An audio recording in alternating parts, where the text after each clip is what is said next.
Eu sei que não é de bom tom julgar o livro pela capa. Só que nesse caso aqui, eu julguei o livro pelo nome. Quando eu ouvi falar que tinha uma publicação chegando no Brasil, que tinha o nome de Something is Killing the Children, alguma coisa está matando as crianças, eu fiquei completamente obcecado e pensando como que alguém ia abordar essa temática. A gente sabe que é um tabu, toda vez que envolve violências e crianças, é um tema muito delicado, tem que saber ser trabalhado para não se passar, para não ser alguma coisa apelativa. E eu fiquei muito curioso para saber como que o James Tynion IV ia trabalhar isso nesse encadernado aqui. E o que eu posso garantir para vocês é que eu estou muito feliz com o resultado do que eu li aqui. Para a gente começar a entrar nas análises aqui, eu vou falar para vocês brevemente a sinopse desse primeiro volume e depois a gente comenta sobre os outros dois. Nesse primeiro volume aqui, a gente vai ter o início da história com um garoto chamado James, que está junto com outros amigos dele ali, falando de algumas histórias de terror, contando aquelas coisas ali que é comum dessa época de adolescência e infância, né? Então eles estão conversando, James fala que viu um monstro em um dos bosques ali na cidadezinha que eles moram, que é uma cidade chamada Archer's Peak, e as crianças, como sempre, duvidam dele. Fala que o monstro não existe, que não tem nada disso, e eles decidem ir lá no meio da noite, porque eles estavam sozinhos. E aí tem um corte brusco e mostra que a única criança que sobreviveu foi o James. E aí já tem um ponto diferente aqui, porque o modo de virada do quadrinho, a forma que ele mostra isso, já é extremamente visceral e violento. O James está no meio do bosque e com o corpo dos seus amigos espalhados, ele tem muito sangue, víscera. É uma cena de fato muito violenta e ela é muito abrupta. Então, nas primeiras páginas aqui, você já tem o tom e o clima do que vai ser a história.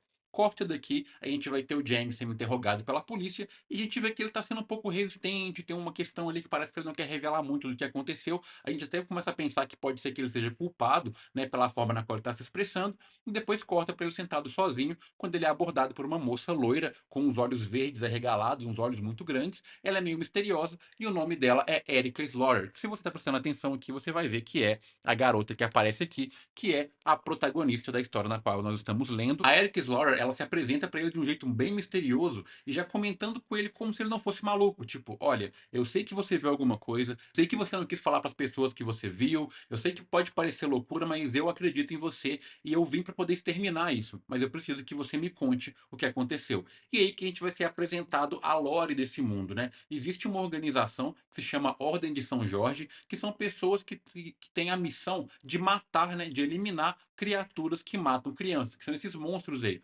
E tem um problema, somente as crianças podem ver esses monstros. Então aqui a gente vai começar a entender como funciona essa organização, porque ela tem ali uma linha dupla de atuação. A primeira delas é eliminar esses monstros e proteger as crianças, mas também existe uma questão de manter o mistério vivo, né? De impedir para que as pessoas comuns saibam que esses monstros existem. O que me remeteu um pouco ao MIB, a Mês de Preto, né? Que é aquela organização lá do filme de Will Smith, que impede que as pessoas comuns saibam da existência de alienígenas. Então eles vão trabalhar ali meio que no submundo, né? Meio escondido, impedindo que as pessoas descubram que esses monstros existem. E aí tem uma certa ambiguidade nisso, porque a veia moral aqui ela vai começar a ficar um pouco torta, de tipo, como que eu faço para poder preservar um segredo tão violento, né? Porque que é diferente do MIB Mesmo de Preto. Aqui são monstros que estão matando crianças. E não é só matar de uma forma, tipo, desviveu a criança ali. É desmembramento, é um bagulho pesado. E quando a Erika chega na cidade, já sumiram mais crianças e não para de acontecer isso. Estão sumindo cada vez mais e ela vai ter que atuar de forma rápida para poder impedir com que mais crianças morram. E aí eu acho que já fica claro por que eu gostei tanto dessa obra. Primeiro porque o ritmo dela é maravilhoso. Aqui nesse primeiro encadernado a gente tem 384 páginas compilando os 15 primeiros volumes, né, da história de Something's Killing the Children. Aqui no Brasil saiu tudo de uma vez pela Devir, né, então para mim a experiência foi muito rápida. Eu peguei esse encadernado e 2 horas depois eu já tinha acabado ele, então foi uma experiência muito boa para mim e mesmo o ritmo sendo entregue ali a conta-gotas, né, porque tem essa questão do mistério, da gente entender quem são os monstros, quem é a Ordem de São Jorge, quem é a Erika Slaughter, por que ela é do jeito que ela é, por que ela parece ser tão desequilibrada psicologicamente, o que o James está escondendo, qual que é a relação dele com o monstro, por que a cidade se comporta do jeito que se comporta. Isso vai sendo entregue devagarzinho pra gente ali em cada uma dos capítulos aqui, que são 15 no total. Pra mim, o ritmo foi maravilhoso, porque por mais que ele é lento e vai mostrando devagarzinho ali cada uma das coisas, ela vai te dando a quantidade de informação necessária para que você consiga digerir e se sentir parte do mundo. E sobre se sentir parte do mundo, aqui tem que vir um elogio pro Éter. Peraí, eu vou tentar acertar o nome dele. O Éter Deladera. se eu pronunciei errado, me desculpa, que é o desenhista dessas obras aqui, porque o desenho dele é um desenho mais cru, com algumas rachuras, tem um aspecto um pouco sujo, mas não é um sujo de ruim. Ele traz aquele aspecto mais de gore, de terror mesmo que essas páginas precisam, porque é uma história violenta, é uma história de tensão, é de fato um quadrinho de terror. Então, se tivesse aquele traço mais bonitinho, cheio de detalhes e tal, não iria funcionar. E com o traço dele aqui, com a forma na qual ele dispõe os quadros, funciona muito bem. O design da Erika é maravilhoso. Eu vi gente reclamando do design dos monstros, que é muito simples e tal, principalmente nesse primeiro encadernado. Eu achei o design dos monstros maravilhosos, porque eles não parecem ser tão brutais quanto eles são. Então, a primeira vez que você vê o monstro, você fala, pô, é imaginável que esse monstro vai fazer aquele tipo de estrago com as crianças. E quando você vê ele em algumas cenas ali atacando crianças, é muito visceral porque você não espera que esse bicho faça isso. A construção de narrativa desse quadrinho é maravilhoso. Como eu disse, né, tem essa referência aí que me lembrou um pouco Bíblia Mesmo de Preto, só que uma outra obra que eu acho que esse quadrinho bebe muito é o John Wick. Por quê? Essa ordem de São Jorge, ela trabalha meio que nas sombras ali com uma legião de assassinos, mas de monstros, né? São de pessoas, pelo menos não no primeiro momento. E a gente tem essa questão da relação da Erika com a casa Slaughter, né? Porque o nome dela aqui, como eu disse, é Erika Slaughter. E Slaughter em inglês quer dizer matança, chacina, que é um nome bem bizarro. Dá até uma cena engraçada no quadrinho aqui, quando ela mostra a identidade dela e o cara fala, pô, seu nome é Erika Matança, né? Erika Slaughter, não faz nem sentido isso.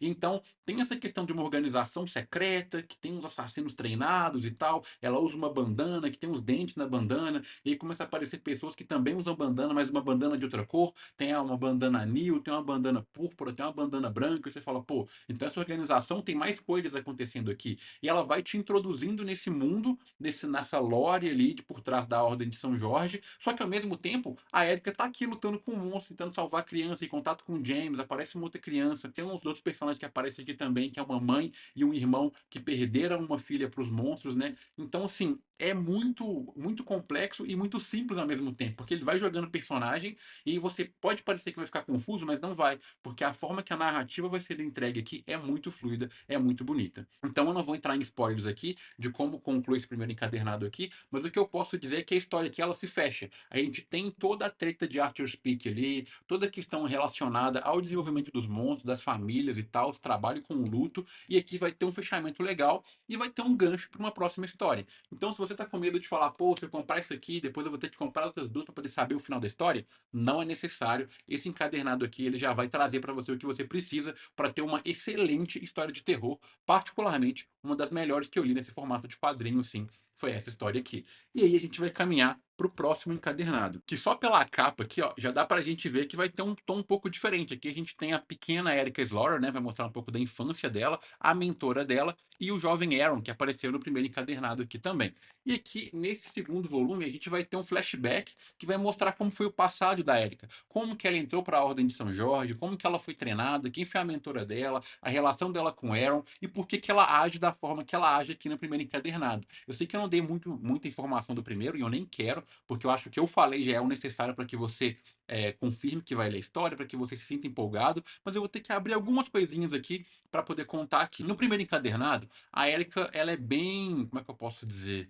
Imprudente com algumas ações que ela tem. Ela age muito na primeira linha que eu falei, que é o desígnio da Ordem de São Jorge, né? Ela prioriza muito salvar as crianças, né? Então essa parte de manter o segredo já não é tão importante para ela. O importante para ela é salvar a criança de fato. E aqui nesse segundo encadernado a gente vai ter a infância dela, que mostra muito por que ela é imprudente assim, e depois no meio do encadernado a gente volta para o presente, né, para poder mostrar as repercussões das ações da Erika no primeiro encadernado. E aqui a gente vai ter mais aprofundamento na lore da casa da Ordem de São Jorge ali e da casa Slaughter, né, que é a casa que acolheu a Erika, treinou ela e desenvolveu ela para poder fazer esse trabalho aí de eliminar monstros, né? A gente vai ter aqui uma nova personagem introduzida, que é uma nova vilã, que é muito foda, e uma criança também, que o nome dela é Gabi, que assim, cara, é uma adolescente insuportável. É uma menina assim, feita para você não gostar. Só que o jeito dela ser escrita é tão verdadeiro, é tão adolescente, que você acaba gostando dela, porque você fala, pô, velho, eu conheço 25 mil Gabis aqui no mundo real que se parecem muito com essa criança aqui, o que me fez gostar muito da personagem e querer ver ela bem o tempo inteiro. Então, como a gente sabe que esse mundo é um mundo bizarro, que coisas ruins acontecem com crianças, a gente se importa muito com a Gabi, porque a vida dela já é uma vida muito difícil. E esse encadernado aqui, diferente do primeiro, ele não tem um final, ele deixa tudo muito aberto para que a gente faça a conclusão nesse terceiro encadernado aqui, né, o volume 3. Eles são um pouco menores, né, do que o volume 1, né, você pode perceber que não tem as 380 páginas do primeiro, mas eles são uma versão um pouco mais luxuosa. Na capa aqui a gente tem essa orelhinha também, e as artes estão maravilhosas porque continua sendo o Hélder de Ladeira que está escrevendo. Então aqui nesse terceiro encadernado a gente vai ter mais aprofundamento na lore, a gente vai ter mais um desenvolvimento em relação aos monstros, né, que mostra que nem todos os monstros são iguais, tem monstros de níveis diferentes, né, então existe um tipo básico ali que é fácil para Erika matar, existe um tipo mais complexo, existe um tipo que é muito complexo, que vai exigir ali mais tipos de caçadores, né, da casa Islora para poder fazer esse assassinato,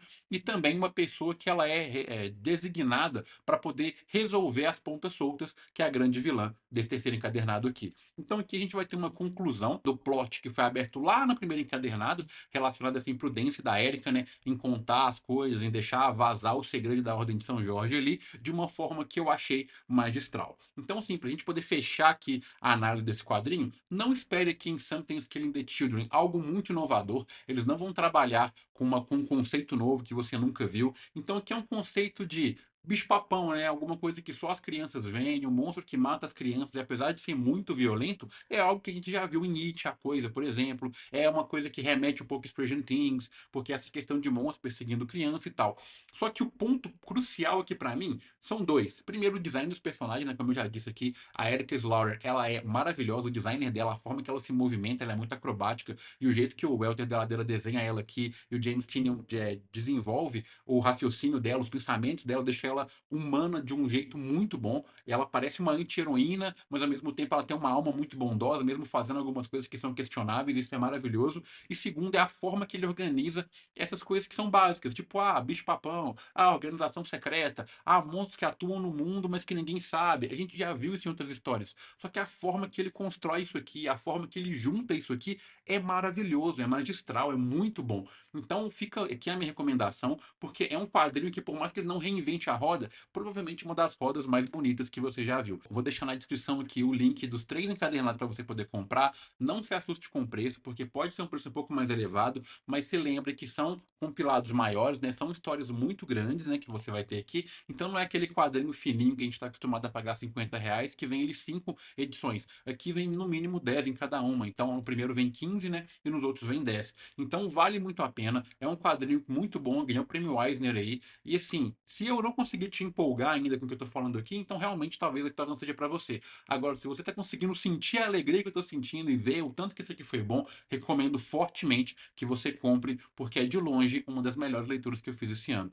E esse ano eu tô me sentindo muito privilegiado, porque eu tenho lido muita coisa boa, só que como eu disse no começo, né? Como eu joguei o livro pelo nome, eu não sabia nada. E quando eu fui ler, eu fiquei muito contente com a experiência de leitura que eu tive, e eu espero que você tenha a oportunidade de ter a mesma alegria que eu tive lendo isso aqui. Então fica a minha recomendação, espero que você fique bem. Tamo junto, até a próxima, tem vlog aí na próxima segunda, e é nóis, abraço, tchau.